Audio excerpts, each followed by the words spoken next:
સાયુજ્યમ અક્ષરે નૈવ કેતુ તત્પુરુષોત્તમે ભક્તિ માર્ગ ફલે સ્વેદમ મધ્યમ ફલવીર્યતે. આ સાયુજ્ય જ્ઞાન માર્ગોની જેમ અક્ષર બ્રહ્મમાં નથી, પરંતુ પુરુષોત્તમમાં થાય છે. અક્ષર બ્રહ્મ કયું?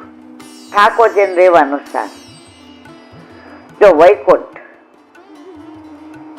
રમા વૈકુંઠ, વ્યાપી વૈકુંઠ, તો વ્યાપી વૈકુંઠ એ ગોલોકધામ, ત્યાં સાક્ષાત પૂર્ણ પુરુષોત્તમ પુષ્ટિ પુરુષોત્તમ બિરાજે છે. અક્ષરધામ એટલે ઠાકોરજીને રહેવાનું સ્થાન. તો આપણે બધા કયા છીએ? ગોલોકધામ વાળા.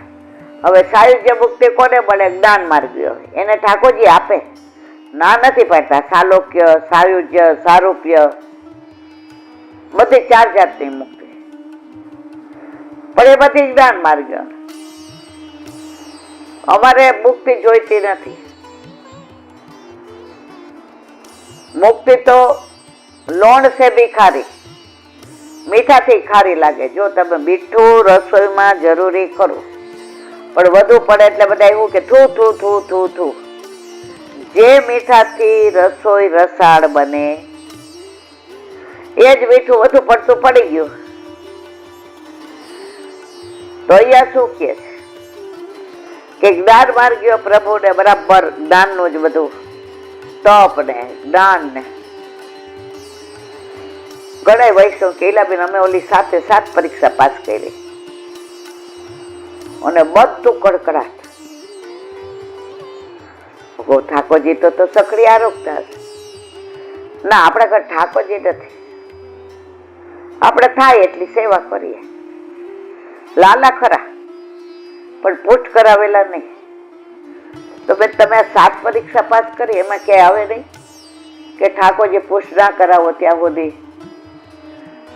એ પરીક્ષામાં તો વાંચીને એલા બેન પેપર દેવાનું હોય ને. મેં બરાબર મારા વાલા બરાબર. તો મારો કહેવાનો આશય એ છે, આપણામાં જ્ઞાનની જરૂર ક્યાં સુધી? બાવાએ દાખલો આપ્યો હતો, આ 50, 70, 80 વર્ષ પહેલાનો દાખલો છે અમારા ગુરુદેવનો. એટલે અમે લગભગ, હું અત્યારે 68, 69 ની છું, તો 60 વર્ષ પહેલાનું હશે. ત્યારે ઘોડાગાડી હતી. તો કે જ્ઞાનની જરૂર ક્યાં સુધી?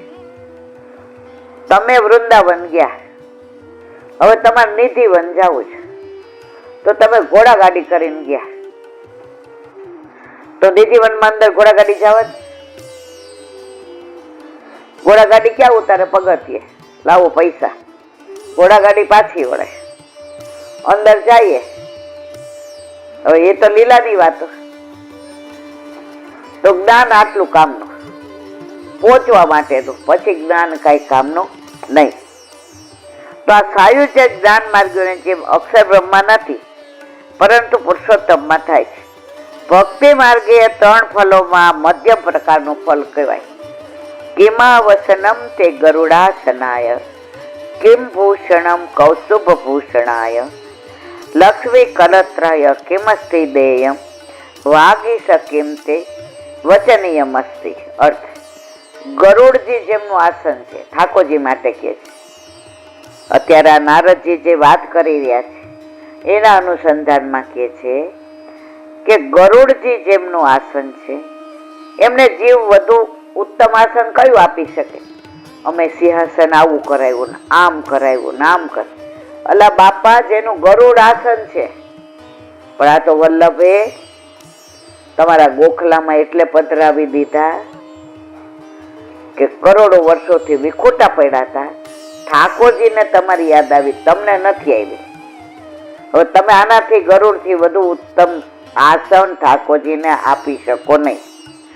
કૌસ્તુભ મણિ જેમનું આભૂષણ છે, એમને જીવ ક્યું વધુ આભૂષણ ધરી શકે? કૌસ્તુભ મણિ આપણે જાણીએ છીએ કે એની કિંમત શું છે, એની કોઈ કિંમત જ નહીં.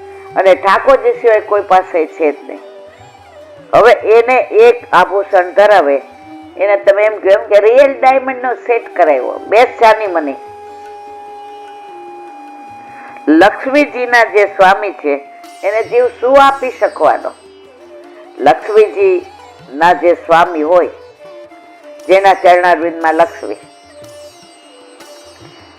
દાન એકાદશી સિવાય કોઈ વલ્લભપુરના બાળકો તમે કરોડ રૂપિયા દે તો હાથમાં ન દે, એના ચરણમાં લક્ષ્મી.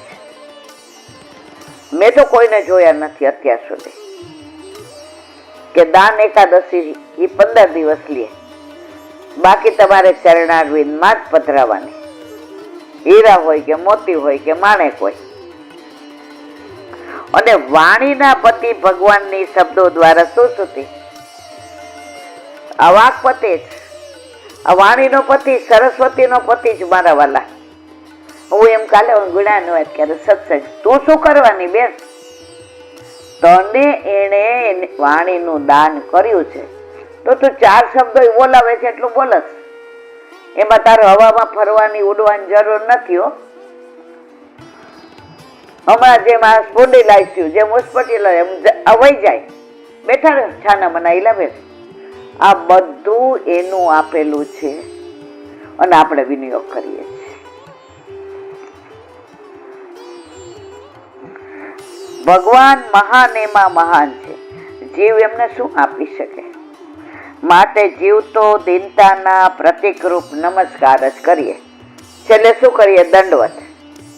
દ્રઢ ન ચરણ ન કેરો ભરોસો. કોઈ બહુ મોટું માણસ મળે એટલે